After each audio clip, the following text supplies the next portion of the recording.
لا تتخذوا قبور المساجد، تو یہ حدیث اور اس کا مطلب ہے کہ قبروں کو سجدہ گاہ نہ بناؤ۔ یہ صحیح مسلم کی حدیث ہے۔ حضور صلی اللہ علیہ وسلم نے فرمایا کہ قبروں کو سجدہ گاہ نہ بناؤ، یعنی کہ قبروں کو سجدہ نہ کرو۔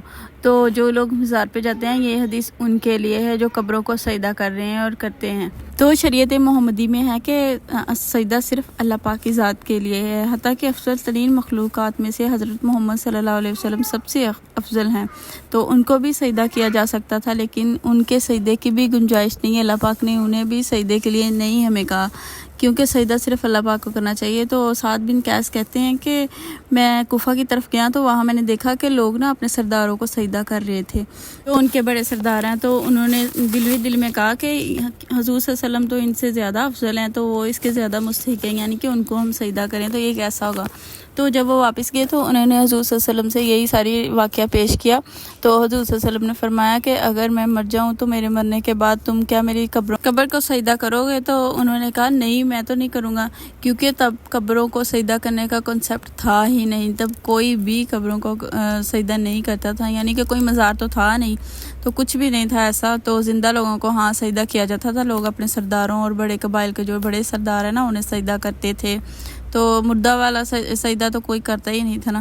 تو انہوں نے فرمایا کہ نہیں، میں نہیں کروں گا آپ کی قبر کو سجدہ۔ تو حضور صلی اللہ علیہ وسلم نے فرمایا کہ ایسے ہی اب بھی تم ایسے ہی کرو، یعنی کہ اب بھی تم مجھے سجدہ نہیں کر سکتے۔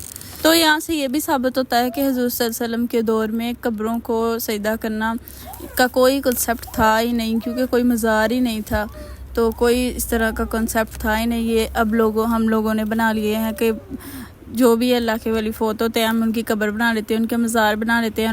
دیکھا گیا ہے کہ وہاں جا کے لوگ سجدہ کرتے ہیں، اپنی منتیں مرادیں مانگتے ہیں، اور بہت بڑے بڑے چڑھاوے بھی چڑھاتے ہیں۔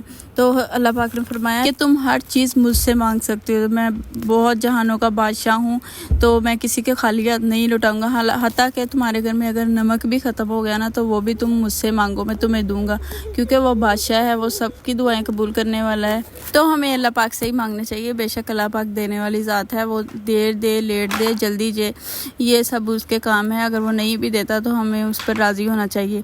تو جی یہاں حدیث بھی میں نے سنا دی اور سارا کام بھی کر لیا۔